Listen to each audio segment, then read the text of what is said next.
There we go. Folks, welcome into the Sports and the World podcast on the evening edition. I like doing these shows. They're a little bit more laid back. I try to bring on amazing people who are always willing to come on. I try to bring on people who've been on again, people I'm comfortable with, and people that you're comfortable with. And once again, I can't name how many times she's been on the show. I'm always appreciative every time she comes on. You know, no introduction needed. It's the amazing, the wonderful Gabb Goudy. How are you, my friend? I'm great. How are you? I'm doing okay.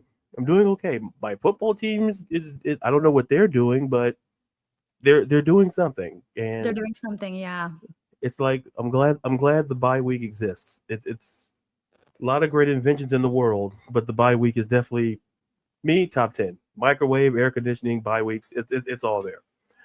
But so let's just jump right in and talk a little NFL. And unfortunately, let's start with Cleveland. Let's start there. So so Thursday night game, did a Yep. preview for it. It's the Steelers coming into town. It's an interesting matchup because listen, Cleveland beat a very good team in Baltimore. So I guess my question to open up this amazing conversation would be like your thoughts on the game and yeah, your thoughts on the game itself, your thoughts on the season, anything connected to the Browns that you would love to share your thoughts on. Well, I feel like any AFC North matchup is super competitive. It doesn't really matter. It really doesn't matter what the record of these teams are when they play against one another. It's always going to be a tough and like very, very physical game. You've seen that time and time again. Like when you saw the Steelers and the Ravens last week, like that game always going to be close. It doesn't matter what the record is. AFC North Mm-hmm. matchup is always going to be brutal and it's always going to be tough. And especially going to be tough. This is like our first cold day. It's going to be like 30s, maybe snowing. Oh, wow. Don't like Oh, that. uh, Don't like that. yeah. Listen, I don't listen. I live in Florida. I You're would, not going to get what we're getting then. it's like as a matter of like we had there was a time where it had like a cold snap. We had like a cold snap, and it was like to me it dropped I'm like listen, I only own so many pair of long pants. Like listen, mom says, oh, you should have been prepared. Like it's like me having a parka. It's like I don't expect it to snow in Florida, so I'm not gonna have a but anywho, but sticking with the Browns. Enough about me. Sticking with my last name plural.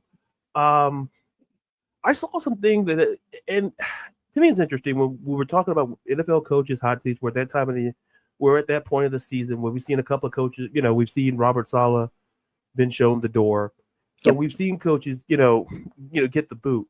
And a name on there that I saw that was interesting was Kevin Stefanski, and I think we talked about this the last time you were on here, and I'm curious to get your thoughts on it. My whole thing is this: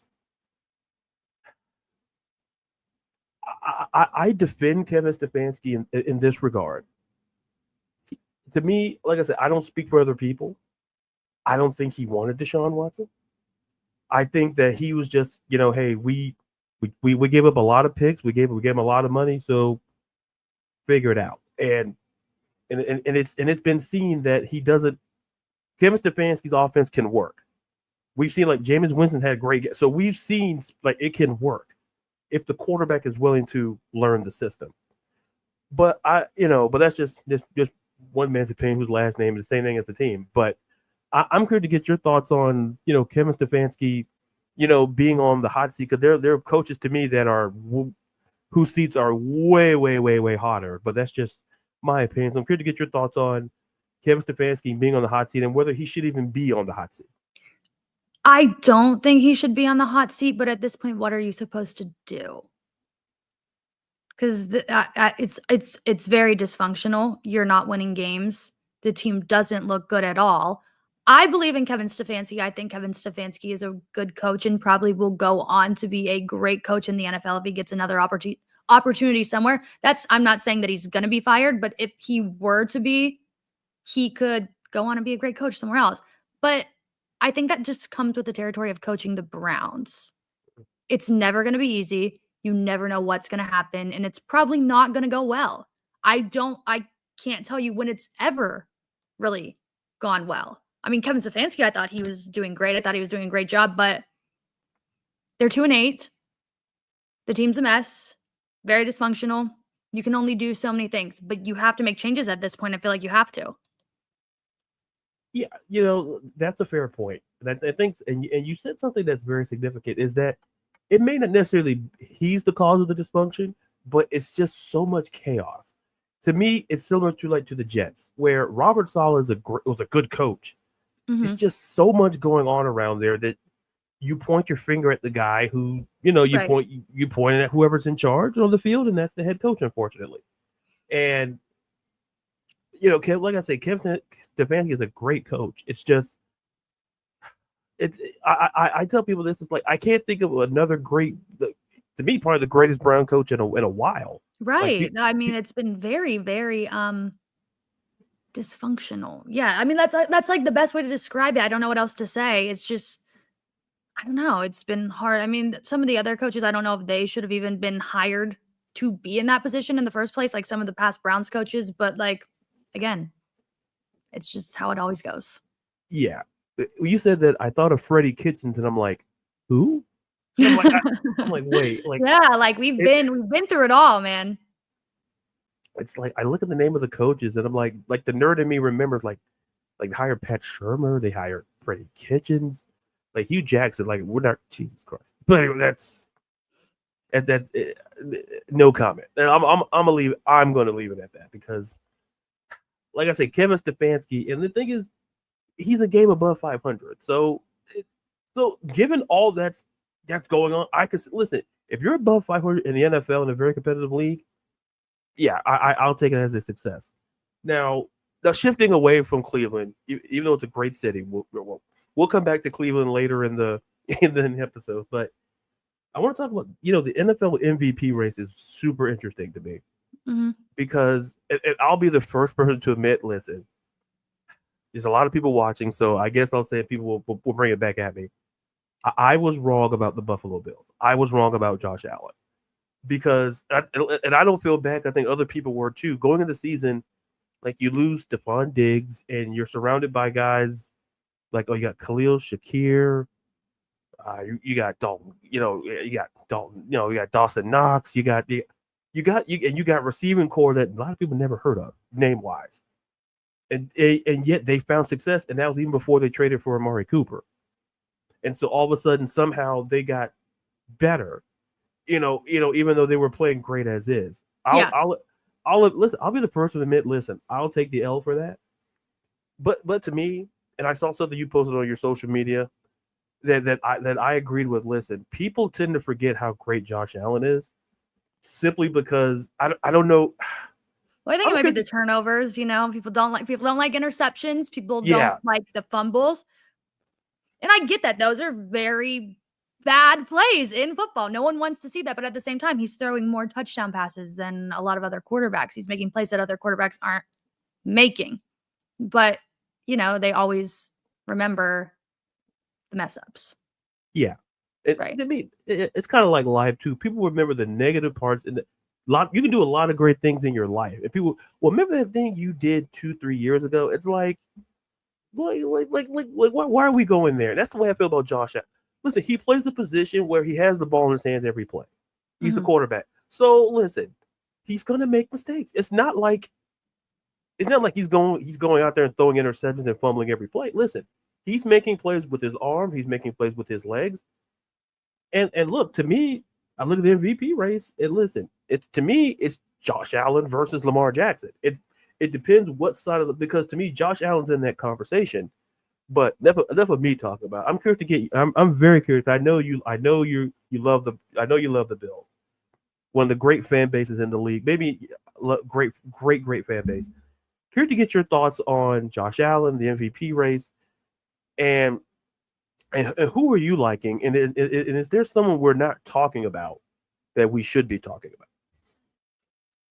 I mean, if we're comparing stats right now, I feel like Lamar's stats might be better than Josh Allen's on some things, but people aren't really talking about him anymore because he just lost to the Steelers. And then when you beat the Chiefs, you're going to be mentioned more than the other team. But I don't know. I mean, this could be the year that Josh Allen finally wins his MVP. Could be. I like everything that he's doing. I like what the Bills are doing. I always like what the Bills are doing. I do have a Josh Allen MVP ticket as well. I put that in well before the season started. I have a Jalen Hurts MVP ticket also, but I don't think that one's gonna. Yeah. I don't think that one's gonna happen. But they have been playing much better. They've been playing much, much better. Yeah, listen, I put in a CJ Stroud MVP thing, so we're not going to talk about that. So. Hey, I mean, he's not playing bad. He's just not. He's not playing bad. I just think people set their expectations a little too high for him. He had a great rookie season. He's still having a great year now, but it's just, a little sophomore slump. Yeah. Listen, I don't regret it. Listen, there's a lot of tickets on my thing. I put in a DK Metcalf 1,000-yard receiving season, so I feel pretty good about that one. But going to I think what you said is interesting because I think people base things wins and losses, and which is fine. Mm-hmm. I recency bias has a factor into it because hey, Josh Allen beat the Chiefs. Well, he's pretty. If Patrick Mahomes had kryptonite, it's Josh Allen. Like if you regular season kryptonite, regular season, yeah. Thank you, Gabb. Yeah, you see, regular. There you go. I'm like playoffs, Josh. I mean. Yeah, it's crazy. I got nothing for you, my guy. Regular season when the calendar turns to January, I don't know what happens. December, it's December, January when we get to playoff time. I don't know what happens, but yeah, it's like that's crazy too because you think about it, if you see the games that Josh Allen is playing in the playoffs, he plays really well. He hasn't had a playoff game where it's been terrible. He's played very well in every single one, but some reason the Bills just can't get the job done. And he plays phenomenal. When he plays the Chiefs, he's playing a crazy playoff game. So I don't get it. It's one of those things where I don't know. I think the best way to compare it's like baseball, where someone has a great regular season, and then all of a sudden October comes and Aaron Judge. Yeah, I didn't say it. I did say it. I'll say it. Yeah, I know. Listen, I know Gabb will say it. I'm not gonna say it. I was gonna say it. But listen, Yankee fans, listen, we saw what we saw. But so to me, that's the best comparison to me is that Aaron Judge, MVP. All of a sudden, he starts the pitching's a little bit different. I don't know what it is. Is that teams probably figured you out by the postseason and they're like, well, we can just pitch around him. It's just like we'll have somebody else beat you. And then to me, like in NFL, you can't, pitch around, you can't throw around people, but like in baseball, there's a way to kind of get out of it. For Buffalo, it's just that mental. It's kind of like the best way, like the Sherlock Holmes and Moriarty. Like there's always a foe to somebody, and I think from the postseason perspective, and as much as I like Buffalo, and listen, this may be the year because listen, Kansas City has like they've shown vulnerability. Like Denver should have beat them? Yeah, they should have. Block field goal. Denver was leading the whole. Denver was pretty much doing the thing, and then all of a sudden, it came down to a kick.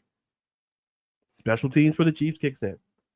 So like I say, that could be an interesting situation there. Now, sticking with the teams, now, like I say, I love having you on, and I trust your opinion more than a lot of other people.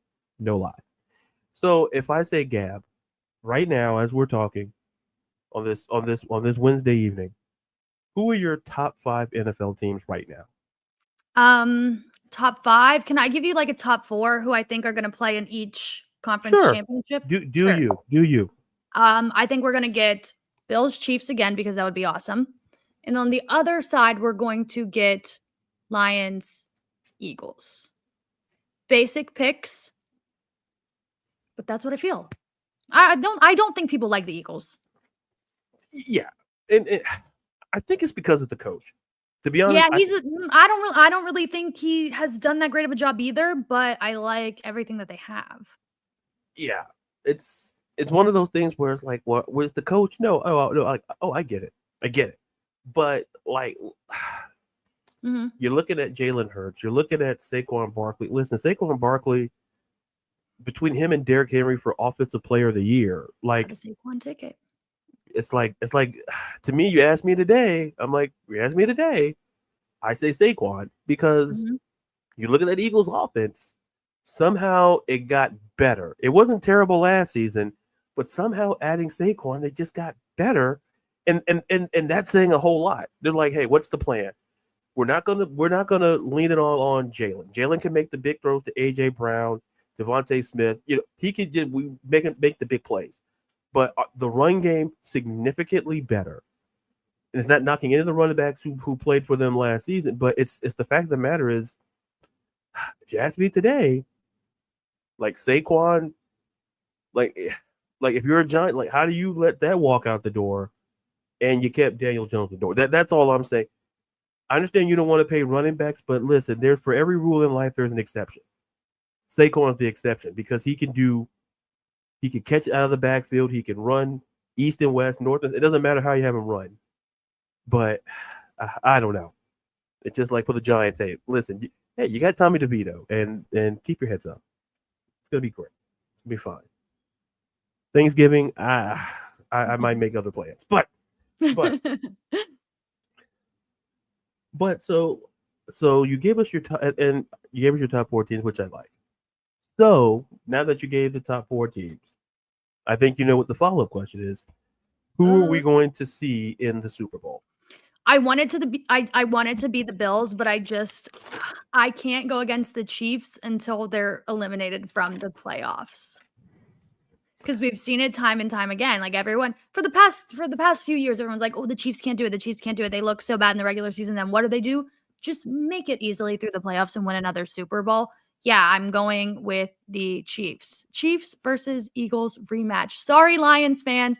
I love you, but I just feel like the Lions are forever cursed.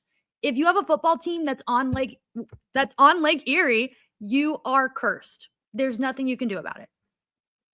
Until someone changes my mind, I have to see it. I'm always going to believe it. You know what? Listen, I agree. Here's why I agree. Like to your point, we just talked about regular season and playoff. Listen, we're all saying the Chiefs, oh man, they're awful. But here's the thing. Patrick Mahomes shows up. He may not win MVP this year. But what he does, he shows up in the playoffs. The Chiefs find ways to win football games. And this is why I say coaching comes in. Mm-hmm. And like Andy Reid been to a Super Bowl. He's a 3-time Super Bowl. But Patrick Mahomes is just a different dude in the playoffs. And people are like, listen, the guys that we're worried about are going to be fine when the playoffs come. Simply because, and like to your point, they have a resume that shows me how can I bet against them. To me, it was like Tom Brady that for years. It's like are the Patriots? Is this the best Patriots team? No, but they get the job done every time. It's like I trust the guy in the center and I trust the guy on the sideline. So I can't until they lose. And listen, people have given them their absolute best shot.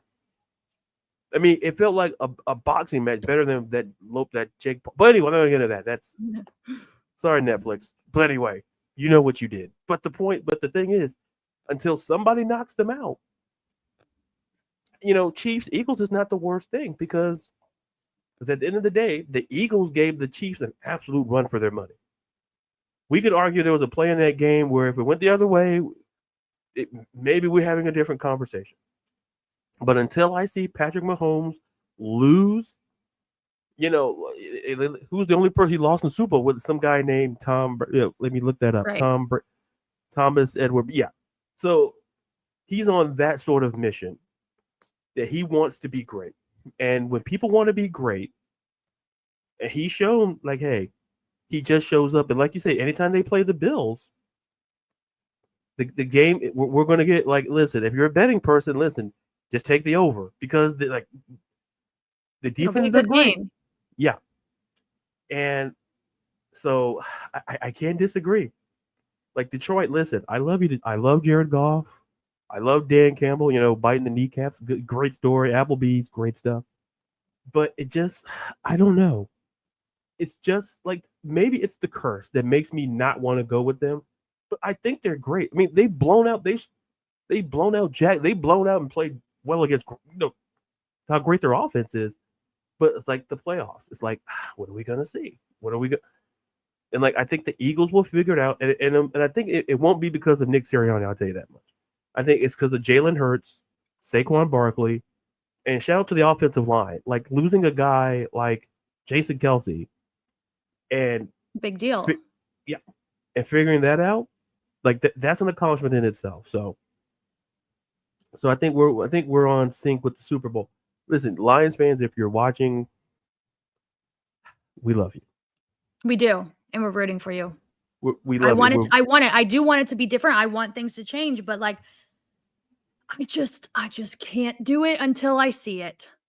Yeah, it's one of those things where I have to see it to believe it. Like until I see Patrick Mahomes on the losing end of a playoff game, I can't go against it. Like his record. Listen, his record December, January. Like I can't. Like I said, I'm not saying quarterback records matter, but what I'm saying is that he shows up. That team shows up when it counts in the playoffs. Mm-hmm. So we love you, Detroit. You're going to win your division. You're going to be great. You're going to be fine. It's going to be great. So we'll stay. Oh, come on. I got to show this comment. This is unnecessary. I start paying people off. Let's see here. But there's giving love for the Falcons, but losing to Bo Nix. No, hopefully they won't choke. Look, I wasn't going to bring up the Falcons, and you know why? I'll just go my quick rant, Gabb. I apologize. I didn't. No, whatever you need to do, you need to do it. I understand completely. Here's the thing. What upset me the most about that game, and I'll tell you what it is. They didn't show up. And I'm on a Falcons podcast, and people are like, "Oh, you're winning the division." That does nothing for me. Because I was told in the offseason, I was told that this was a Super Bowl team. I was told that this roster was good enough. We're gonna win the division by 5 games. We're packing our bags to New Orleans. That's what I was told. we're going to the Crescent City. That's what I was told. Like, listen, I live in Florida. I'll make a trip to New Orleans. I was all prepared. In my February, my birthday month, it's gonna be a great gift. I don't need any gifts. I want cake though, but I don't need any gifts. Because you got to have cake for your birthday. I don't care who you are. But the point is, here's the problem. What I saw in that Denver game, the defense didn't play great until we learned how to blitz and get to the quarterback. And I kept telling folks, listen, Bo Nix got out that pocket. We're screwed. And what did he do? Got that pocket. He looked like John Elway. He looked better than what Peyton Manning did toward the back end of his career at Denver. No. Because here's the thing. Peyton, I love you. But I can't get that throw out of my head where you threw it to the sidelines and you're staring at the receiver and the ball somehow ends up on the sidelines, maybe end up in the third row. I don't know. You're still a Hall of Famer. You got the jacket. You still got the jacket. So shout out. So we got somebody else chiming in. Oh, same guy. Yeah, I mean, that's true.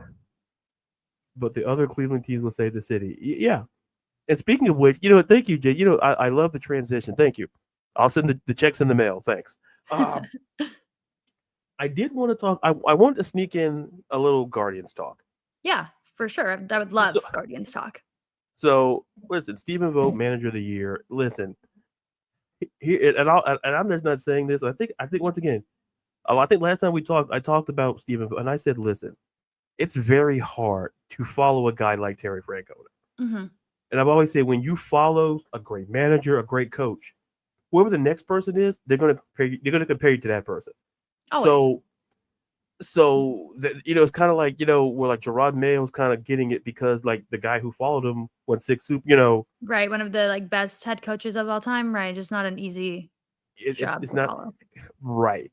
And so what I like about Stephen Vogt is that, listen, I remember like he was a solid player. I'm like, is that Stephen Vogt the player? I'm like, yeah. I was like, wait, oh, Darius, don't be silly. You know who it is. I'm like, how many Stephen Vogts are in the world? But what I like about Stephen Vogt is the connectability with the players. I like the fact that, listen, he understands it, and this is why I tell people. People may not, who's Stephen Vogt? Well, listen, when you watch the guards play, like even in the playoffs, like they played so resoundingly well. And unfortunately, it came out on the wrong end, unfortunately. Mm-hmm. But not to take away from their season. Like, and the thing is, like JC says here, like, listen, he can only get better. And depending, and I guess that leads me to my question is, Now with the guards, great season. Now I know you. I know you're a big. I know you've been to the pace. So I have the perfect primo person for this. So, do you have any expectations? What do you want them to do in the offseason? Whether signing someone, re-signing, making a move to kind of get the team to kind of get them that little bit of push to get them to playing in the Fall Classic. I would love for Shane Bieber to re-sign with the team. I'm sure he's probably going to get some offers from some other people, but I hope he would be happy and return back with us. He had a great start to his season last year. It was phenomenal. And then his elbow gave out on him. But, when people get Tommy John now, they usually return even better. Yeah. So I'm looking forward to that. I hope he resigns. I would love for Matthew Boyd to resign, and then maybe one more starting pitcher. I think they do need to get at least 2 starting pitchers. That is what I'm looking forward to. And I want Chase DeLauder to be starting opening day. Ooh. Hopefully. We'll see. We're crossing fingers on that. That's interesting. Because listen, for those you don't know, I'm a Cubs fan, and we don't bring up that thing. Yeah, we don't talk about that. No, we don't talk about Bruno. We don't talk about that. We just that never happened. Different. Like me and Gabb were friends. I assume we're friends. So our friendship wasn't ruined. We don't talk about it. It's like if we go out to lunch, we could talk about 100 other things. We just don't talk about. I just can't talk about that one. It's like the check gets slid my way. I'm like, no, I get it. I'll pay it. I understand. It's my fault. I'll get the money back from the Ricketts family. Probably not, but it's worth a shot. But when I look at the like I said, and I guess when you talked about pitching, are there any specific pitchers you're looking for, or are you just looking for just like what would you if you're the general manager? Are you targeting any specific pitchers or the players? Probably not. They don't spend any money.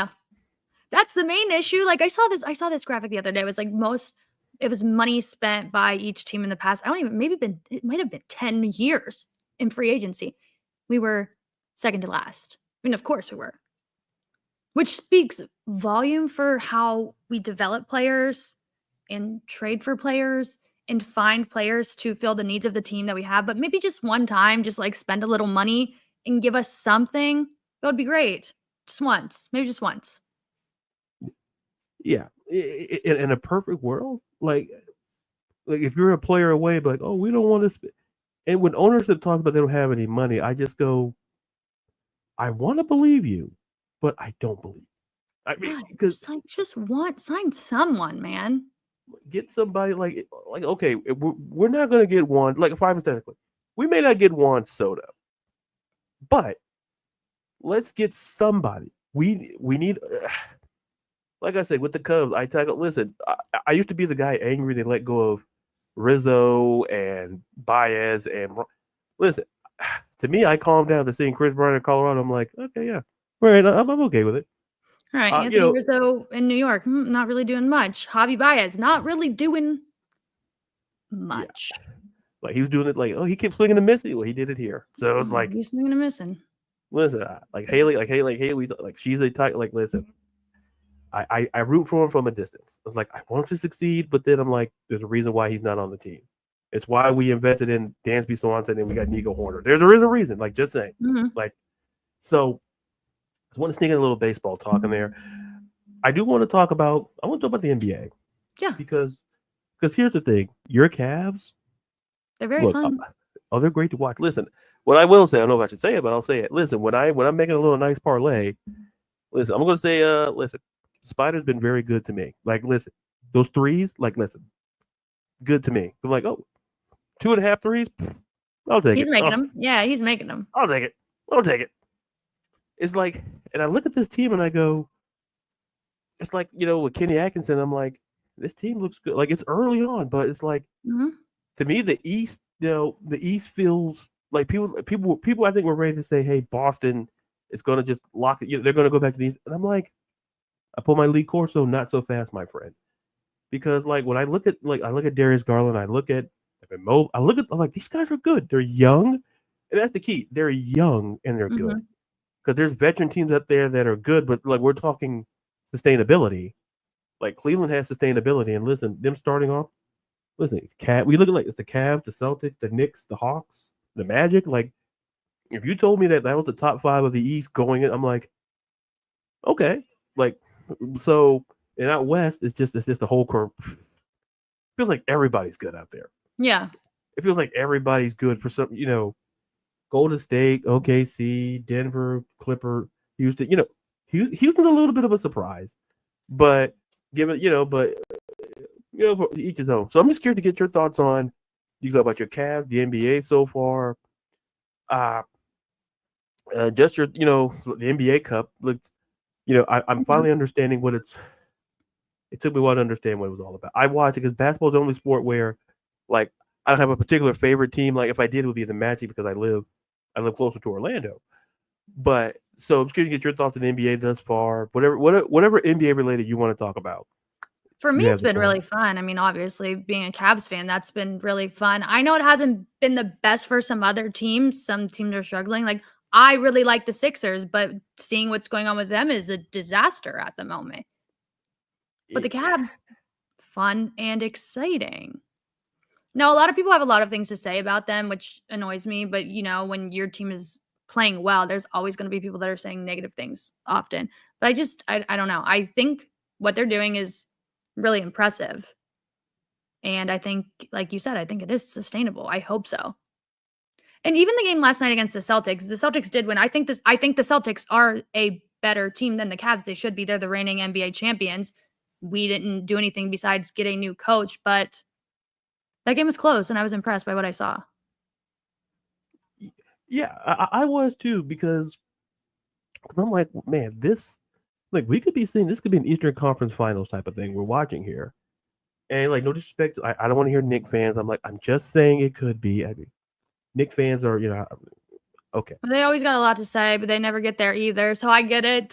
Yeah, it's just like, I don't know if it's like should have the Lions speech. I don't know. I didn't have nothing written for that. But what I will say is that what makes it interesting to me about Cleveland is like teams, like they're deep, and like I said, Darius Garland, you got Donovan Mitchell, Evan Mobley. It's like you have like this triumvirate there, and it's doing. And listen, Darius Garland was cooking for like nobody. He could shoot from midcourt. I'm like, oh, he's gonna make it. That's how. Just me as a outside guy watching, I'm like, this Darius Garland's been good. And like you said, the only real change they made was just a coach.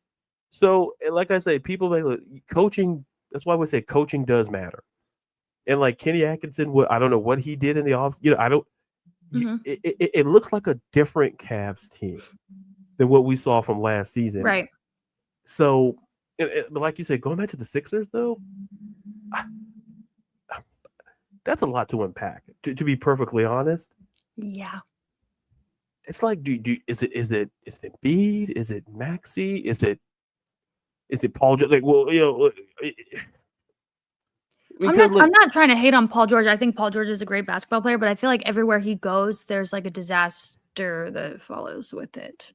And it might not even be his fault, but I just feel like it's, I don't know, you trade for a player like that, you sign a player like that, that takes away other things that you can do for the team. Embiid's not really playing. How many games has he played this season so far?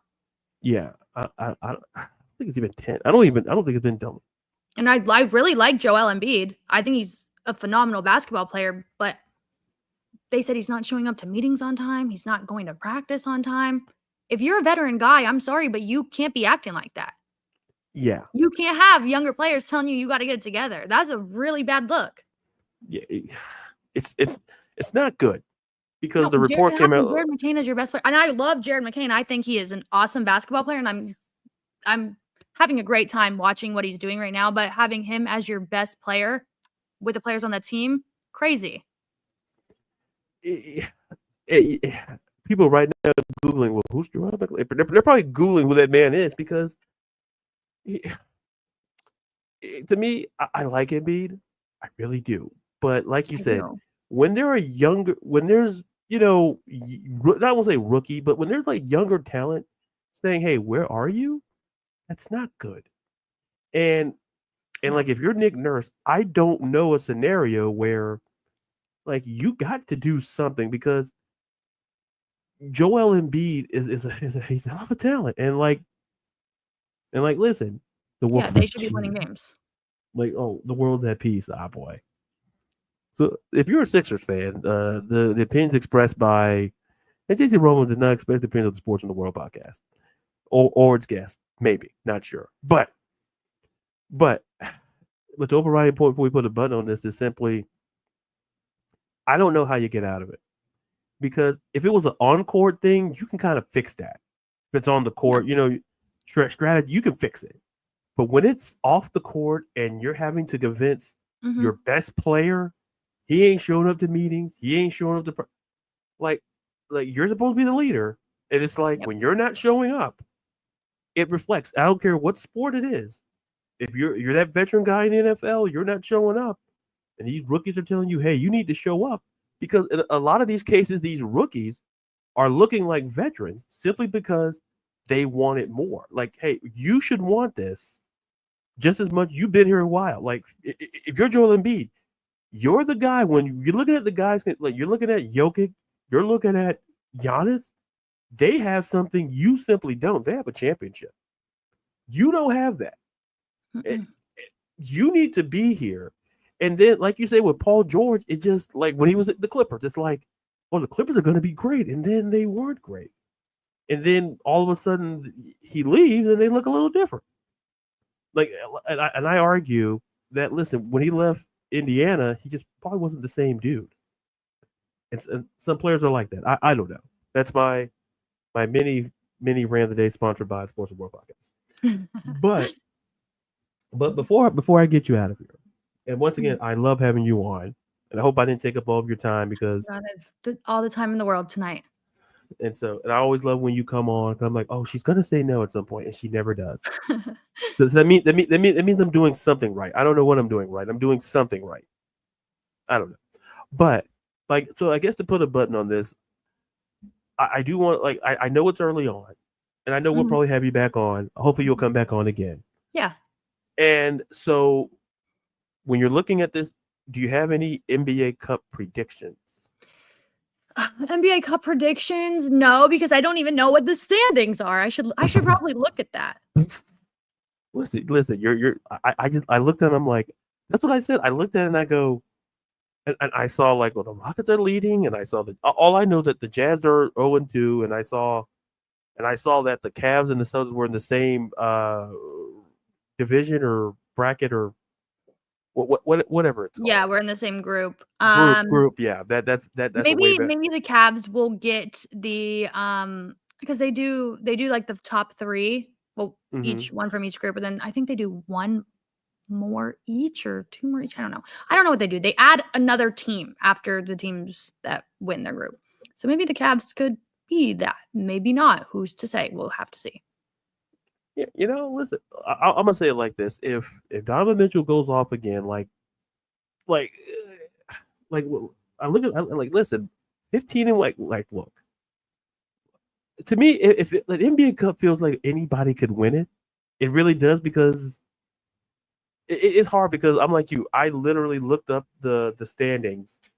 Like I said, I usually prep. I prep for the interview, but I'm like, well, me and Gabb is always like a conversation, so I don't really do that. Not saying I don't put a lot of prep work into it, but we have like a natural flow conversation. So it's like, I said, well, let me look at these standings because I do want to talk about it at least. And I going, oh, okay, well, Jazz are 0-2, the Rockets are 1. I'm like, oh, maybe I should pay it. So that explains why my parlays aren't hitting, because I don't know what's going on. I do like the NBA Cup games though, because the teams are going to keep scoring regardless. Yeah. So it feels so. I think that's the plus right there, because they're always going to keep scoring. It's like oh, what about defense? Don't worry about it. Don't worry about it. Defense. It'll want come. That point differential. Right. Exactly. See, people understand. Listen, it's like the tiebreaker. Listen, people are like, well, why do certain why do certain teams run up scores? It's because of the point differential. Because if it happens to be a tiebreaker.